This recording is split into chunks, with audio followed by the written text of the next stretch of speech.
Good evening, RMB members. Good evening. Sir, it's a great privilege for me to present my PPT in front of you. So, నేను మీకు ఇప్పుడు just small education మాత్రమే. అసలు నేను what I deal with, ఏమేమి deal చేస్తానో, అసలు ఏమేమి ప్రాబ్లమ్స్ వస్తాయి, మీరు ఎలా డిటెక్ట్ చేయాలి, దీనికి నిజంగా సర్జరీస్ అవసరమా లేదా, just 10 minutes sir, please bear with. Thank you. So నేను మా ఫ్రెండ్ డాక్టర్ గురువర్ధన్ ఇద్దరం కలిపి 2023 హ్యాపీ హాస్పిటల్ స్టార్ట్ చేయడం జరిగింది. మా వైఫ్ గైనకాలజిస్ట్ డాక్టర్ కాచాయిని, వాళ్ళ వైఫ్ డెర్మటాలజిస్ట్ డాక్టర్ జ్యోతి అండి. మేము నలుగురం కలిపి ఈ హాస్పిటల్ స్టార్ట్ చేసాం. సార్ బ్రీఫ్గా అసలు నేనేం డీల్ చేస్తాను. సో మెయిన్లీ బోత్ కిడ్నీస్, తర్వాత ureter, bladder, prostrate and male reproductive system. So వీటిలో ఏ ప్రాబ్లమ్ వచ్చినా సరే యూరాలజిస్ట్ని కలవాలి. సార్ ఏమేమి ప్రాబ్లమ్స్ వస్తాయి, మెయిన్గా మీరు చాలా కామన్గా వింటుంది స్టోన్స్ అనేవి వాటర్ సరిగ్గా తాగకపోయినా సరే, నాన్ వెజిటేరియన్ తీసుకున్నా సరే, జెనెటిక్ ప్రీడిస్పోజిషన్, ఫ్యామిలీ హిస్టరీ ఉన్నా సరే, these are the most common causes. లేకపోతే యూరినరీ ఇన్ఫెక్షన్స్ కామన్గా వస్తున్నా సరే ఈ స్టోన్స్ ఏర్పడే అవకాశం ఉంటుంది. కిడ్నీలో ఉండొచ్చు, యూరేటర్లో ఉండొచ్చు, బ్లాడర్ కానీ వీటిలో ఎక్కడైనా సరే స్టోన్స్ ఫామ్ అవ్వచ్చు, లేకపోతే మైగ్రేట్ అవ్వచ్చు. తర్వాత యూరినరీ ఇన్ఫెక్షన్స్, తరచుగా యూరిన్లో మంట రావడం, బ్లడ్ పడటం, ఎక్కువసార్లు యూరిన్ వెళ్ళడం, ఇలాంటి ప్రాబ్లమ్స్తో వస్తుంటారు.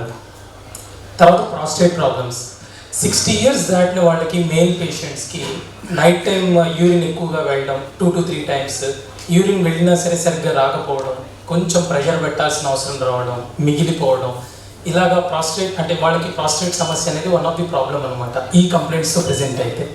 కొంతమందికి యూరిన్ వెళ్ళే లోపలే యూరిన్ లీక్ అయిపోవడం, దగ్గినా తుమ్మినా యూరిన్ లీక్ అవ్వడం, ఫిమేల్స్లో ఎస్పెషల్లీ ఆఫ్టర్ 45-50 years వాళ్ళలో దగ్గినా తుమ్మినా యూరిన్ లీక్ అయిపోతూ ఉంటుంది, నవ్వినా కూడా. సో వాళ్ళు చాలా ఇబ్బంది పడుతూ ఉంటారు బయటికి రావాలన్నా సరే. సో ఇంకోటి క్యాన్సర్స్ అండి, ఈ కిడ్నీ క్యాన్సర్ కానీ, prostate, bladder cancers, testicular cancers, ఈ క్యాన్సర్స్ మొత్తం డీల్ చేస్తాం. Andrology and infertility problems. Andrology అంటే ఈ రోజుల్లో because of late marriages, stress విపరీతంగా పెరగడం వల్ల ఆండ్రాలజీ అంటే సెక్షువల్ ఎరెక్షన్ ప్రాబ్లమ్స్ కానీ, లేకపోతే తొందరగా అయిపోవడం, ఎజాక్యులేషన్ ప్రాబ్లమ్స్ కానీ, ఇన్ఫర్టిలిటీ ఎస్పెషల్లీ 30 years దాటిన తర్వాత మ్యారేజ్ చేసుకోవడం వల్ల ఇన్ఫర్టిలిటీ ఇష్యూస్ విపరీతంగా పెరుగుతూ ఉన్నాయి. సో ఇన్ఫర్టిలిటీ అంటే పిల్లలు పుట్టకపోవడం. 100% తీసుకుంటే 30-40% మేల్స్ వల్ల, 30-40% ఫిమేల్స్ వల్ల, 30-40% ఇద్దరి వల్ల. సో ఆండ్రాలజీ అండ్ ఇన్ఫర్టిలిటీ విపరీతంగా పెరిగింది దీస్ డేస్. అండ్ పీడియాట్రిక్ చిన్నపిల్లల్లో కూడా, పుట్టిన పిల్లల నుంచి ఆల్మోస్ట్ 90-95 years వాళ్ళకు కూడా సర్జరీస్ చేస్తాం. తర్వాత లాస్ట్ రీనల్ ట్రాన్స్ప్లాంటేషన్, ఎవరికైతే కిడ్నీ పాడైపోయి సో డయాలసిస్ మీద ఉండి తర్వాత కిడ్నీ ట్రాన్స్ప్లాంటేషన్ చేయాలన్నా సరే ట్రాన్స్ప్లాంటేషన్ చేసేది మేము చేస్తాం, కాకపోతే ఫాలోఅప్ చేసేది నెఫ్రాలజిస్ట్ చేస్తారు. సో యూజువల్గా పెయిన్ ఎలా వస్తుందంటే నడుం దగ్గర పెయిన్, బాగా విపరీతమైన పెయిన్ వస్తుంది. అంతేకాకుండా నడుం దగ్గర కాకుండా కిందకు కూడా మైగ్రేట్ అవుతుంది. అలా వచ్చింది అంటే 90% ఆఫ్ ది టైమ్స్ కిడ్నీలో స్టోన్ ఉంటేనే అలా వస్తుంది. ఆ స్టోన్ పెయినే కాకుండా వామిటింగ్ సెన్సేషన్ కానీ, లేకపోతే యూరిన్లో బ్లడ్ పట్టడం కానీ, మంట రావడం కానీ, ఇలాంటి సిమ్టమ్స్తో ప్రెజెంట్ అవుతారు. సో ప్రతి పేషెంట్కి సర్జరీ చేయాల్సిన అవసరం లేదు. 70-80% ఆఫ్ ది పేషెంట్స్లో మెడికేషన్ కానీ, వాటర్ బాగా తీసుకోవడం వల్ల స్టోన్స్ పడిపోతూ ఉంటాయి. కొంతమంది పేషెంట్స్కి సర్జరీస్ అవసరం అవుతాయి.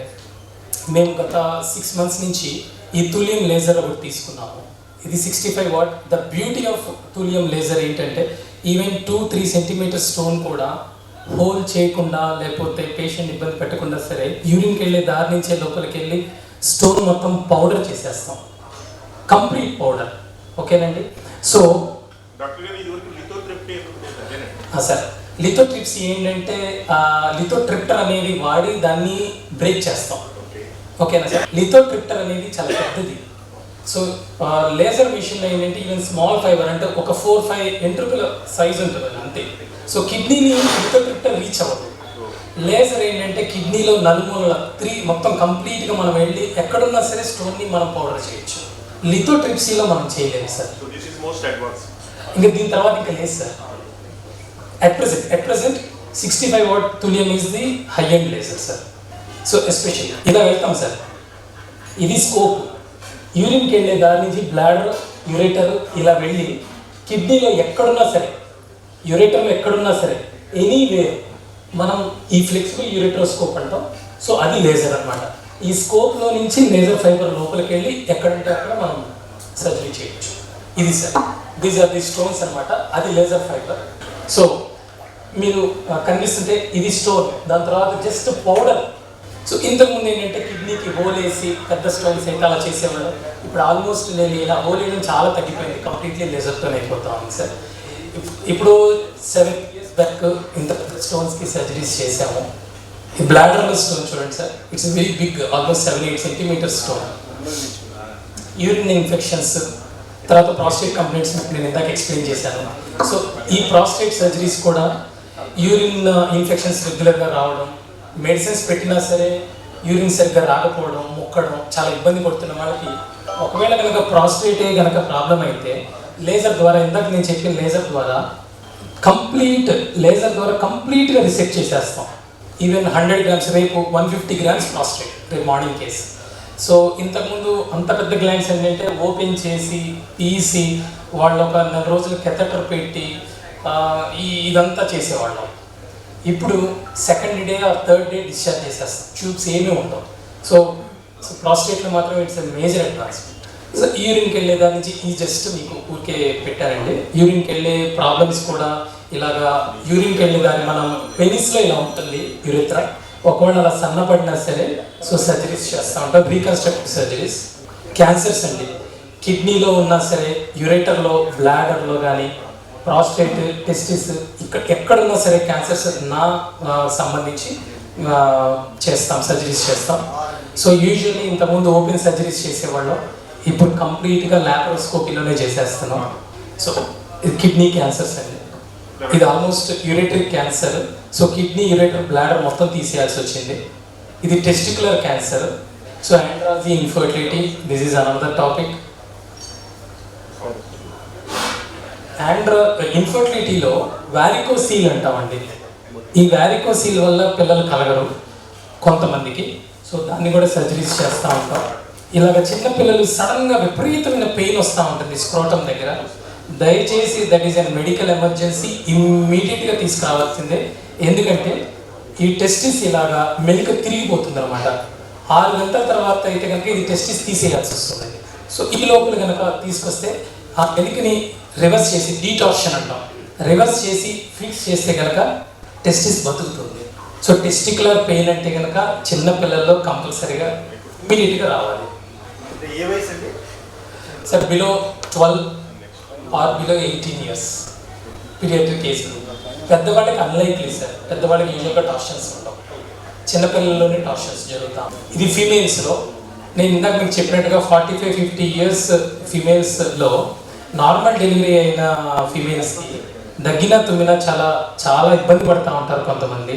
సో వాళ్ళకి ఫస్ట్ ఎక్సర్సైజెస్ నేర్పిస్తాం. ఎక్సర్సైజెస్తో కూడా ఉపయోగం లేకపోతే ఇలాగ స్లింగ్, ఇలా మెష్ పెడతాం అనమాట. 95 to 99% సక్సెస్ రేట్ అండి. వాళ్ళకి ప్రాబ్లమ్స్ కంప్లీట్గా క్లియర్ అయిపోతాయి.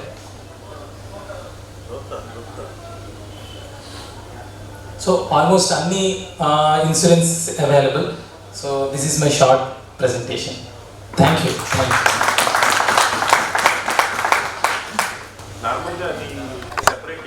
No sir.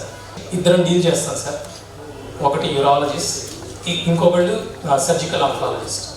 సర్జికల్ ఆంకాలజిస్ట్ అనేది స్పెసిఫిక్గా కిడ్నీస్ ఉంటారు సార్. పైనుంచి కింద దాకా ఎక్కడ క్యాన్సర్ వచ్చినా సరే దే విల్ డీల్. యూరాలజిస్ట్ ఏంటంటే మేము అన్ని డీల్ చేయాలి. కిడ్నీ కానీ, కింద యూరేటర్, బ్లాడర్, ప్రాస్టేట్, టెస్టిస్, ఈ ఆర్గాన్స్లో వస్తే మాత్రమే మేము డీల్ చేస్తాం. బ్లాడర్ అంటే ఏ బ్లాడర్? గ్లాస్ బ్లాడర్ కూడా మీరు? నో సార్, యూరినరీ బ్లాడర్, మూత్రాశయం, తెలుగులో మూత్రాశయం. సార్ నెఫ్రాలజీ డిపార్ట్మెంట్ కూడా ఉందా మీకు? అంటే నా దగ్గరికి నెఫ్రాలజిస్ట్ వస్తుంటారు on call. Thank you sir. Thank you doctor Kiran గారు. చాలామందికి డౌట్స్ లోపల ఉంటున్నాయి.